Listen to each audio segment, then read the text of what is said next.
कुछ बातें दिल से समाज तक। मैं डॉक्टर सुधा गोविंद शर्मा, बीकानेर रूबरू से। रिश्ते कभी कैलेंडर की तारीखों और दिन के मोहताज नहीं रहे हैं, पर हाँ, कभी कभी कुछ दिवस, कुछ तारीखें हमारे उन रिश्तों को रुककर फिर से उनकी अहमियत को याद दिलाती है। जैसा कि कल मदर्स डे है, सभी मदर्स डे अपने अपने हिसाब से सेलिब्रेट करेंगे, तो हम आज इस पर बात करेंगे कि मदर्स डे मनाने के पीछे उद्देश्य क्यों था, ये कहाँ से शुरू हुआ और हमें इसको किस तरह से मनाना चाहिए। एना रिवर्स और एना जॉर्विस माँ और बेटी थी। एना रिवर्स जो थी, वो जो वृद्ध माएँ थी, आसपास में जो माएँ थी जिनके की कोई देख रेख वाले था, उनकी सेवा करती थी, समाज सेविका थी और बड़े निस्वार्थ भाव से उनके लिए काम करती थी। जब उनका 1905 में देहांत हो गया, तब उनकी बेटी एना जॉर्विस ने सोचा कि माँ के प्रेम, निस्वार्थ भाव और त्याग को सम्मान देने का कोई दिवस होना चाहिए या एक उद्देश्य होना चाहिए इसका। तब उन्होंने अपनी तरफ से कोशिशें करके 1908 में सामाजिक रूप से वृद्ध स्तर पर मदर्स डे मनाया, जिसमें सभी मदर्स आए, बच्चे आए, सेलिब्रेट किया और उन्हें बताया कि मदर्स डे हम क्यों मना रहे, क्योंकि माँ की निस्वार्थ भाव, प्रेम और त्याग को सम्मान देने के लिए।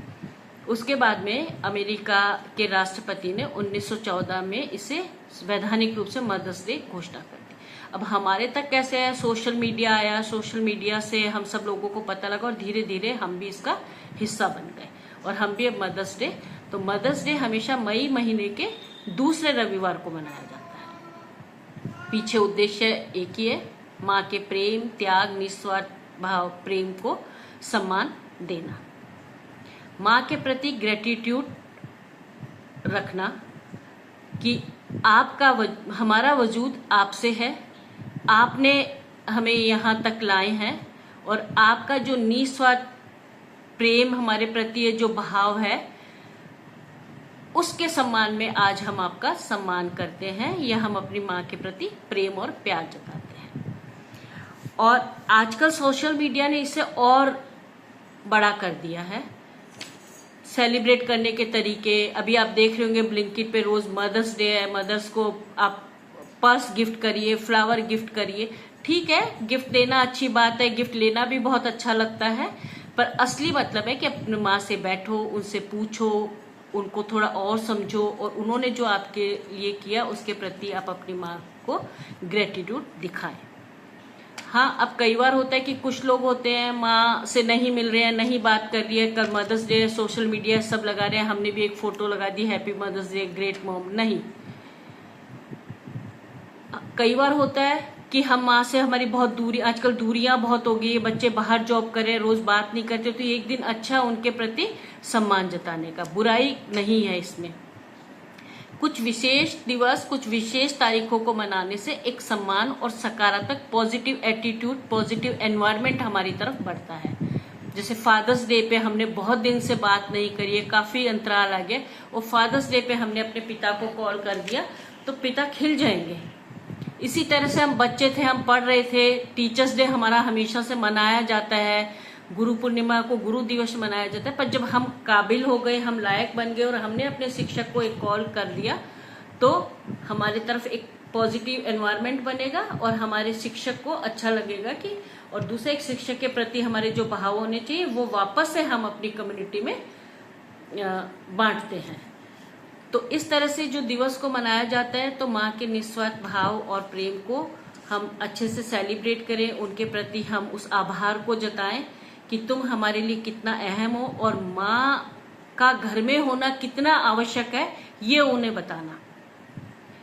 दूसरा कि माँ के होने से हमें कौन कौन से संस्कार मिले, हमें संस्कृति मिली, हमें जीवन जीने का तरीका, एक सलीका मिला, वो भी सब हमें माँ से मिला। पिता से भी मिलता है, पर माँ से हमें हर चीज ज्यादा मिलती है, क्योंकि माँ 9 महीने हमें अपने गर्भ में रखती है और उसके बाद भी माँ 24/7 हमारे पास उपलब्ध होती है। मैं इनको दो छोटे एग्जाम्पल से बताना चाहूंगी जो कि मेरे खुद के हैं, कि हम कैसे माँ का निस्वार्थ भाव होता है और कैसे बच्चे उसे अडॉप्ट करते हैं। मैं और मेरा भाई लगभग एक ही स्कूल में जाते थे, गर्ल्स बॉयज का अंतर था, अलग अलग बिल्डिंग का। तो अक्सर हमारी जो स्कूल थी वहां पर पंजाबी कम्युनिटी, सिंधी कम्युनिटी के लोग ज्यादा रहते थे और हम राजस्थानी मारवाड़ी थे। तो मारवाड़ी में मेकअप वेकअप का और ये सब उस समय नहीं था, सीधे साधारण साड़ी पहनी और यही लिबास होता था। और वो जब मम्मियाँ आती थी स्कूल, सुंदर मेकअप लिपस्टिक सब करके, जूड़ा वूड़ा बना के और मैचिंग कपड़े, स्लीव कट कपड़े, और बच्चों के होते हैं मेरी मम्मी भी सुंदर और अच्छी दिखनी चाहिए। तो जब फीस वहाँ पे उस समय आके भरनी पड़ती थी, तो जब हमारे फीस भरने वाला समय आया तो हमने मम्मी को कहा कि आज आप फीस भरने आओगे, पर सुंदर बन के आना, मैचिंग कपड़े पहन के आना और पतली होके आना, क्योंकि हमारी मम्मी सेहत में अच्छी थी।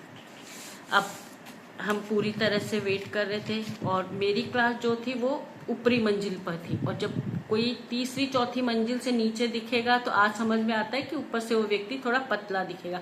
हाँ, मम्मी स्कूल आई, मैचिंग का पहना, क्योंकि मम्मी साड़ी को पूरा ऐसे रैप करके आई थी, तो हमें हमारी मम्मी बहुत सुंदर और अच्छी लग रही थी।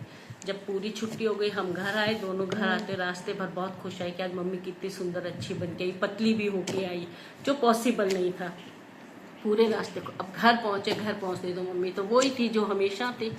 तो हमने सोचा ये कैसे हुआ, पर ठीक है, बात खत्म हो गई। तो ये हमारी माँ का निस्वार्थ भाव था कि बच्चों ने कहा अच्छा सुंदर बन के जाना तो सुंदर बड़े सलीके से आई। ये माँ का प्रेम निस्वार्थ भाव था हमारे प्रति। अब जब मैं माँ बनी तो मैं किस्सा सुनाती हूँ। हो सकता है कि जब मेरा बेटा 4th या 5th में था, बीकानेर BBS बॉयज स्कूल में पढ़ता था, तो इसका नाम G अल्फाबेट पे आता है।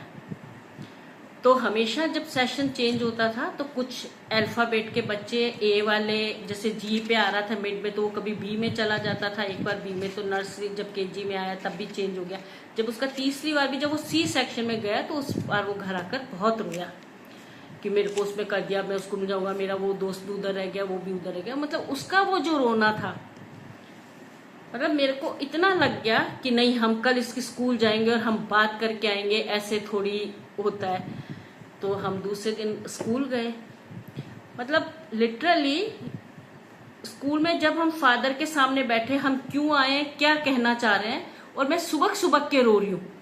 मतलब मेरे बच्चे का वो जो दुख था, मेरे लिए इतना बड़ा वो दुख हो गया था, मैं सुबह सुबह के रो रही हूँ कि मैं बोल नहीं पा रही। तो उसके पापा ने बताया कि भाई ये बात है। तो उन्होंने कहा कि ठीक है, आप अभी जूनियर सेक्शन में हो, और ये सेक्शन वाला था, और मेरा था कि नहीं, मेरे बच्चे का आप सेक्शन चेंज करो, आप सीनियर सेक्शन में जाओ, फादर से बात करो। जब हम वहाँ गए, पूरे रास्ते मैंने अपने आप को कंट्रोल किया, पर वहाँ जाते पूछा हाँ क्या प्रॉब्लम है, वही चीज़ की मैं बोल नहीं पा रही हूँ, सुबह सुबह के रो रही हूँ। और उसके बाद में फिर बताया तो कि ठीक है, आपका सोचना, आपके बच्चे का दर्द आपको बहुत बड़ा लग रहा है, इसलिए आप इतने, जबकि इतना मुझे समझ में नहीं आ रहा कि आप इतने सेंटी क्यों हो गए। ठीक है, आज आपका बच्चा घर आएगा, अगर खुश होके आता है तो ठीक है, 1-2 दिन देखिए, वरना आप जो कहेंगे मैं उस बच्चे को उस सेक्शन में करूंगा, और जब तक वो स्कूल में रहेगा वो उसी सेक्शन में रहेगा, ठीक है। और बच्चा जब 1:30 बजे घर आया, उछलता कूदता हुआ आया, मुझे तो वो दोस्त मिल गया, वो दोस्त मिल गया। इस किस्से को सुनाने के पीछे का मतलब कि एक माँ भावनात्मक रूप से बच्चे से इतना अटैच हो जाती है कि उसकी छोटी उसको समझा सकती थी मैं, पर समझ में नहीं आया कि मैं क्यों नहीं समझी, और उसकी उस भावनाओं में मैं बह गई। तो माओ का जो निस्वार्थ भाव बच्चे के प्रति कि मेरा बच्चा कोई दुख तकलीफ नहीं होनी चाहिए, उसके लिए सब कुछ करती है, तो ये चीजें अटैच करती है हमें बच्चों को। तो अब माएँ भी चाहती है कि बच्चे भी थोड़ी हमारी भावनाओं को समझे, हमारे प्रति थोड़ा प्रेम प्यार रखे और वो भाव दिखाए भी, क्योंकि आजकल शो केश का जमाना, हर चीज दिखानी भी बहुत जरूरी है। तो ये 2 किस्से मैंने सुने कि किस तरह से एक माँ के, और ये बहुत छोटे छोटे किस्से, पता नहीं इस बीच में कितने बड़े किस्से आए थे। और आज मैं एक किस्सा सुना रही हूँ तो शायद मेजर साहब फिर मुस्कुरा रहे होंगे, और जो रोज मुझे हर बार पूछते हैं तो आप क्यों रोए थे उस दिन, आप क्यों रोए थे उस दिन, मुझे ये बताओ। अब मैं उसे कैसे बताऊं कि मैं क्यों रोई थी।